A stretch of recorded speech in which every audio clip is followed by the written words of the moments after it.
Hi student, कैसे हैं आप। My name is Vidyasagar Srivastava. आज मैं आपके लिए रिफ्रैक्शन ऑफ लाइट का एक नया टॉपिक लेकर आया हूँ, ठीक है। और वो टॉपिक है कॉन्जुगेट पॉइंट यानी संयुग्मी बिंदु। देखो स्टूडेंट, ये एक डायग्राम हमने बनाया है। पॉइंट ए पर ऑब्जेक्ट है हमारा और पॉइंट बी पर इमेज है, ठीक है। तो ये दोनों पॉइंट, एक पॉइंट पर ऑब्जेक्ट है, दूसरे पर इमेज है, तो ये दोनों पॉइंट आपस में कॉन्जुगेट पॉइंट कहलाते हैं, ठीक है। If one point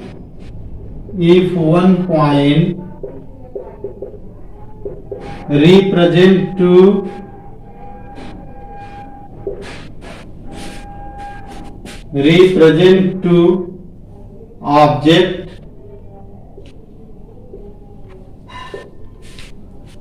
and other point represent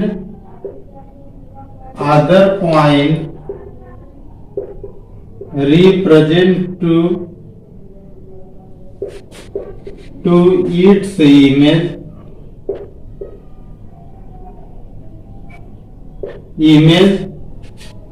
then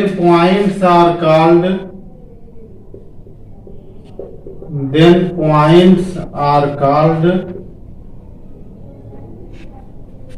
conjugate points.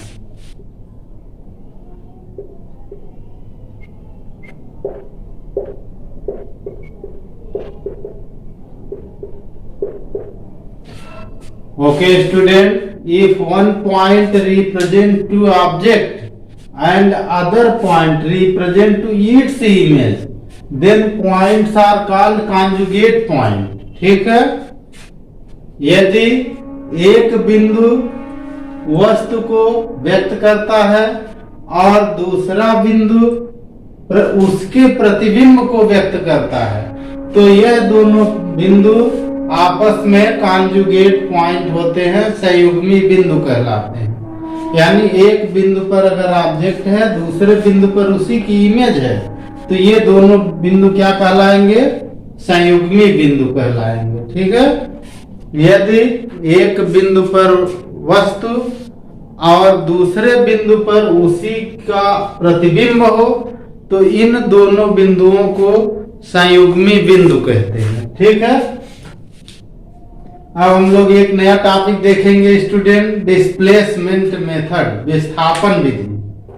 विस्थापन विधि में देखिए स्टूडेंट, पहले हमारा लेंस यहाँ पर था, ये हमारा ऑब्जेक्ट है, ठीक है, जिसकी हाइट O है, और उसकी इमेज जब लेंस यहाँ पर है तो I1 है, इतनी इमेज है उसकी, ठीक है। यानी इधर वस्तु है और इधर प्रतिबिंब है।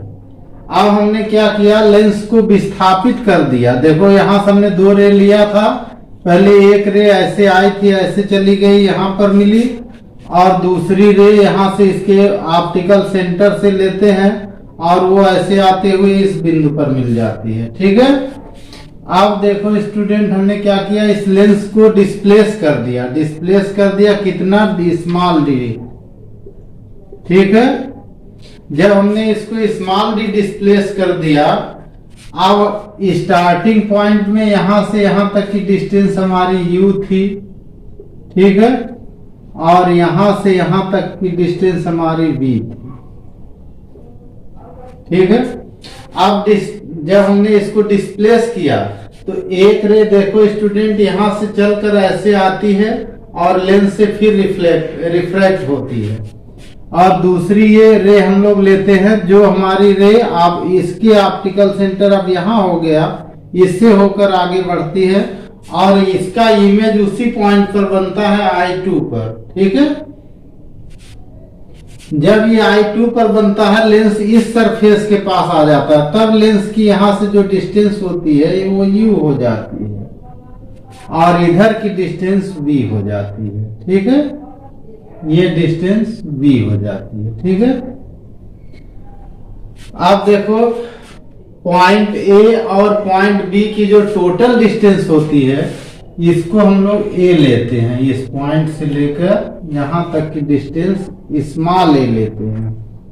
यहाँ तक डिस्टेंस को हम लोग स्मॉल ए लेते हैं। कई कई बुकों में इसको कैपिटल डी लिया हुआ है, पर हम स्मॉल ए लेते हैं। स्मॉल ए ठीक है, ठीक है। अब देखो स्टूडेंट, यहाँ अगर हम डायग्राम से कुछ समझें तो इसको डिस्प्लेसमेंट मेथड क्यों कहते हैं? क्योंकि इसमें लेंस डिस्प्लेस्ड हुआ है, ठीक है। लेंस डिस्प्लेस्ड हुआ, पहले लेंस यहाँ था और अब लेंस यहाँ, लेकिन इमेज जो है जहां पहले थी वहीं अभी भी है।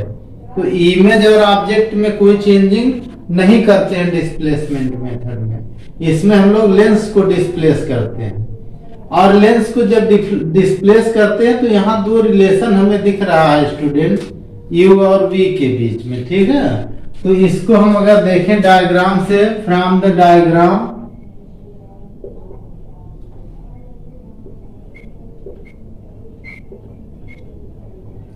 अब ये रे डायग्राम है, ठीक है। तो आप इसको रे डायग्राम लिख सकते हैं, या डायग्राम लिख के हमने रे लिख दिया है ब्रैकेट में। इससे देखो स्टूडेंट, एक तो एक v और प्लस u, ये हमारा a के इक्वल है, इक्वेशन 1 हुआ है, ठीक है।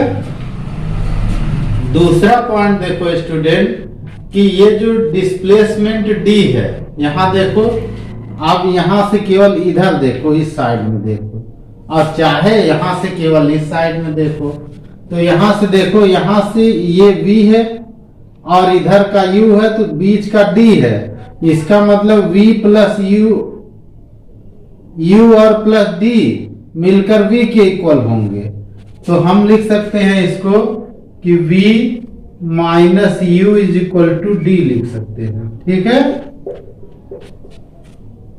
v minus u is equal to D. अब अगर हम इन दोनों इक्वेशन को ऐड कर दें बाई एडिंग, ठीक है, तो ऐड करने पर क्या निकलेगा? देखो इधर क्या निकलेगा, u v plus v 2v हो जाएगा, ठीक है। आई इज इक्वल टू क्या हो जाएगा, u कैंसिल हो जाएगा, a प्लस डी हो जाएगा। इससे v का क्या फार्मूला निकला student? v is equal to हमारा निकल के आया a प्लस डी बाई 2, ठीक है। ये v का फार्मूला हो गया। अगर हम सब्ट्रैक्ट कर दें, पहले में से दूसरा सब्ट्रैक्ट कर दें, तो क्या निकलेगा? By subtraction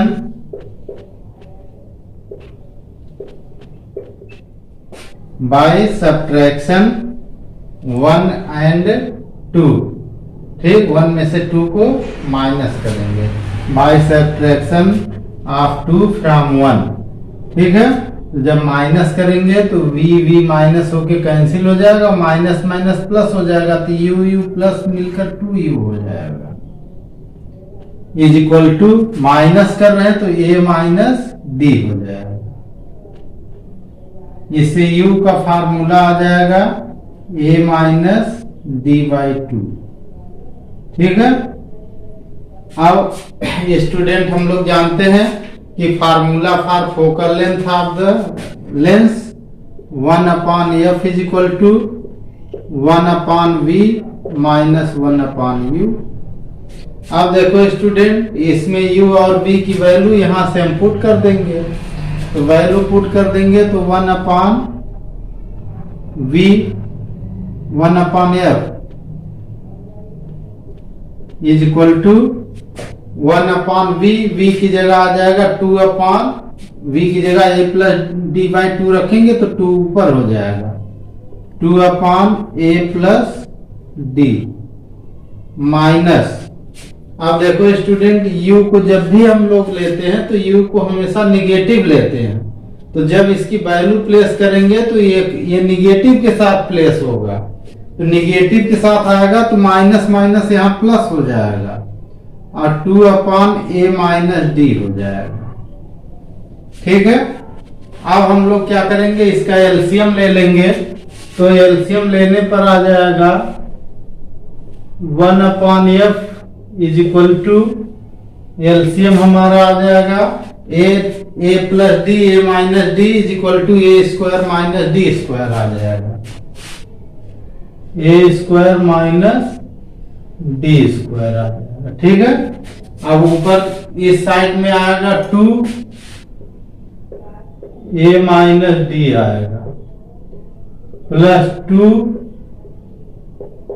A plus d आएगा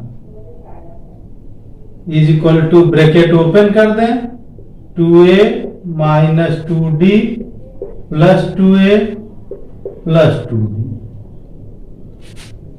अपान a square minus D square is equal to 2d cancel हो गया है, 2a मिलकर 4a हो गया, 4a upon a square minus D square 1/f, इससे f का फार्मूला आ गया a square minus D square upon 4a।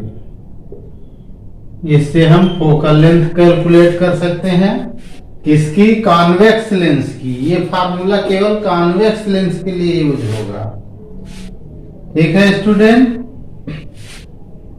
अब हम इसमें देख सकते हैं, देखो स्टूडेंट यहाँ एक नोट पॉइंट डालिए और उसको देखिए हम लोग क्या कर सकते हैं। लीनियर मैग्निफिकेशन हम अगर दोनों इमेज का लें, लीनियर मैग्निफिकेशन तो आप जानते हैं क्या होता है कि height of image upon height of object is equal to V upon U होता है। लीनियर यानी रेखीय आवर्धन, तो हम लोग लिखेंगे linear magnification, linear magnification of first image of first position. ठीक, फर्स्ट पोजीशन पहली स्थिति में रेखीय आवर्धन। ठीक है, तो पहली स्थिति में रेखीय आवर्धन को हम लोग लिखेंगे I1 अपान O होता है ना, यही m इज इक्वल टू होता है m1 is equal to I1 upon O, और ये हमारा निकल के क्या आएगा, वो क्या है, हाइट ऑफ ऑब्जेक्ट, और ये हाइट ऑफ इमेज है is equal to v upon u आ जाएगा। ठीक है, ये 3 नंबर हमारा हुआ। इसमें नोट पॉइंट में पहला पॉइंट हुआ हमारा। ठीक, अब हम दूसरे के लिए सेकेंड पोजीशन में लीनियर मैग्निफिकेशन लेते हैं। ठीक है, लीनियर मैग्निफिकेशन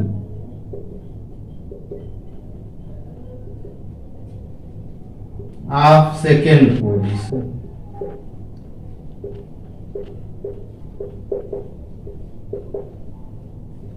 ठीक है, अब सेकेंड पोजीशन में जो हम लोग लीनियर मैग्निफिकेशन लेंगे तो उसमें क्या आएगा, m2 इज इक्वल टू, अब I2 अपान वो आएगा। ठीक है, लेकिन यहाँ कंडीशन बदल चुकी होगी हमारी, अब ये u अपान v आ जाएगा। I2 upon O is equal to u upon v आ जाएगा। ये इक्वेशन नंबर 2 हो गया, क्योंकि u इधर आ गया और v इधर हो गया। ठीक है, अब दोनों से देखें स्टूडेंट, तो इधर इतने पार्ट का हम आपस में मल्टीप्लाई कर सकते हैं जो है, तो फ्रॉम 1 and 2, फ्रॉम 1 and 2, 1 और 2 से हम क्या देख सकते हैं, जो 1 and 2 I1 upon O, I1 upon O इंटू I2 upon O is equal to V upon U into U upon V। V से कैंसिल हो गया, U से कैंसिल हो गया, ये हो गया 1, यानी आ गया I1 I2 upon O square is equal to 1 आ गया। ठीक, इससे क्रॉस कर दें अगर हम लोग, तो वो square is equal to I1 I2 आ गया, यानी वो is equal to under root I1 I2 हो गया। ठीक है, इसका देखो स्टूडेंट, इसका मतलब ये हुआ कि जो हाइट ऑफ ऑब्जेक्ट होती है वो हाइट ऑफ इमेजेस का ज्योमेट्रिकल मीन होती है। ठीक है, यानी गुणोत्तर माध्य होती है, प्रतिबिंबों की लंबाइयों का गुणोत्तर माध्य होती है वस्तु की लंबाई। देखो स्टूडेंट, अब हम लोग इसमें डिस्प्लेसमेंट मेथड में पढ़ रहे थे, अब एक और टेक्निकल पॉइंट इसका देखेंगे। Formula for displacement method, formula for displacement method.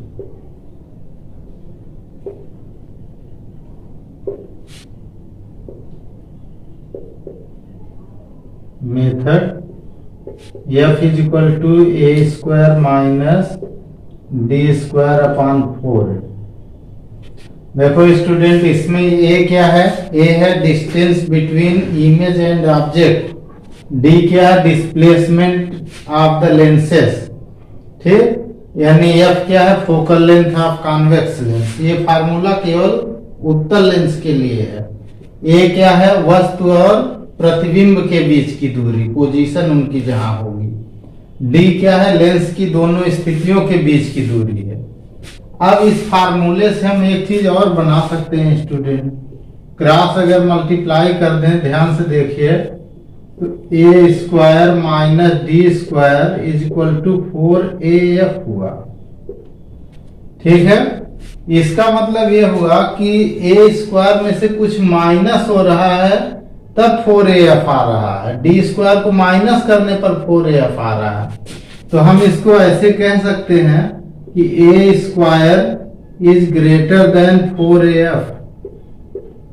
A square का मान 4AF से ज्यादा है। कितना ज्यादा है? डी स्क्वायर के बराबर ज्यादा है। ठीक, तो हम इसको लिख सकते हैं a square greater than 4AF।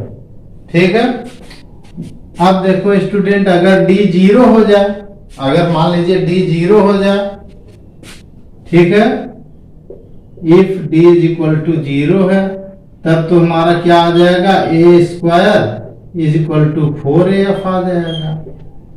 ठीक, अगर हम इन दोनों को एक साथ लिख दें तो हम इसको ऐसे लिख सकते हैं, a square equal to or greater than 4AF। अब देखिए, दोनों ओर से ए कैंसिल कर दीजिए, तो ए क्या होना चाहिए? 4AF से या तो बड़ा हो या उसके इक्वल होना चाहिए। ठीक है, तो कभी कभी आपसे क्वेश्चन ऐसे पूछ देता है कि prove that for real image distance between object pin and image pin should be more than 4AF। तो आपको जब 4AF मोर देन कहेगा तो यहां तक आपको प्रूव करके लाना होगा डिस्प्लेसमेंट मेथड के बाद। ठीक है, यानी जो रियल इमेज आप प्रैक्टिकल जब भी करेंगे लेंस का, तो लेंस के प्रैक्टिकल में ऑब्जेक्ट और इमेज के बीच की डिस्टेंस 4AF या उससे ज्यादा ही आपको रखनी है। उससे कम पर आप जो है रियल इमेज नहीं बना सकेंगे। ठीक है, तो रियल इमेज प्राप्त करने के लिए वस्तु पिन और प्रतिबिंब पिन के बीच की मिनिमम दूरी 4AF या उससे ज्यादा होनी चाहिए। देखो स्टूडेंट, अब हम लोग देखेंगे क्वेश्चन नंबर 9.19 एनसीईआरटी का है। ठीक है, the image of a small electric bulb fixed on a wall of a room is to be obtained an opposite wall 3 metre away. 3 metre away में दिया हुआ है, तो हम लोग स्मॉल ए लिखेंगे 3 मीटर। ठीक है, by mean of large convex lens. ठीक है, what is the maximum possible focal length required for this purpose. तो मैक्सिमम फोकल लेंथ इसके बीच में लेना है, तो एफ मैक्सिमम कब होगा? जब हमारा d इज इक्वल टू 0 होगा। ठीक है, अब फार्मूला हमारा एफ इज इक्वल टू क्या होता है? A square minus D square upon 4A। ठीक, तो फार मैक्सिमम इसके लिए एफ मैक्सिमम होगी, इसके लिए एफ मैक्स होगी, ठीक है। अब इसमें हम लोग लिख देंगे F max is equal to, तो डी को इसमें 0 रख देंगे, ठीक है। ए स्क्वायर हमारा हो गया a square minus 0 square upon 4a हो जाएगा, ठीक है। और इससे हमारा निकल के आ जाएगा, देखो a square f max is equal to A square upon 4a आ जाएगा, ठीक है। ए से ए कैंसिल हो गया, a बाई 4 हो गया। ये हमारा कितना दिया 3 सेंटीमीटर, ये आ गया 3 मीटर दिया, 3 अपान 4 मीटर आ गया एफ मैक्स, ठीक है। 0.75 मीटर आप डिवाइड कर लेंगे, इसको 75 सेंटीमीटर भी आप लिख सकते हैं, क्योंकि फोकल लेंथ की ज्यादातर यूनिट सेंटीमीटर होती है। ओके तो स्टूडेंट, हम लोग एनसीईआरटी का क्वेश्चन नंबर 920 देखेंगे। ए screen is placed at 90 centimetre from an object, यानी ए इज इक्वल टू दिया हुआ है 90 सेंटीमीटर, ठीक है। A screen is placed 90 centimeter from an object. The image of the object on the screen is formed by convex lens at two different location, separation by 20 centimeter. दोनों location का जो separation है वो d हुआ 20 centimetre, ठीक है। Determine the focal length of the lens. तो lens की फोकल लेंथ देखिए, formula F is equal to A square minus D square upon 4a, ठीक है। अब इसकी वैल्यू पुट कर दीजिए, देखिए स्टूडेंट,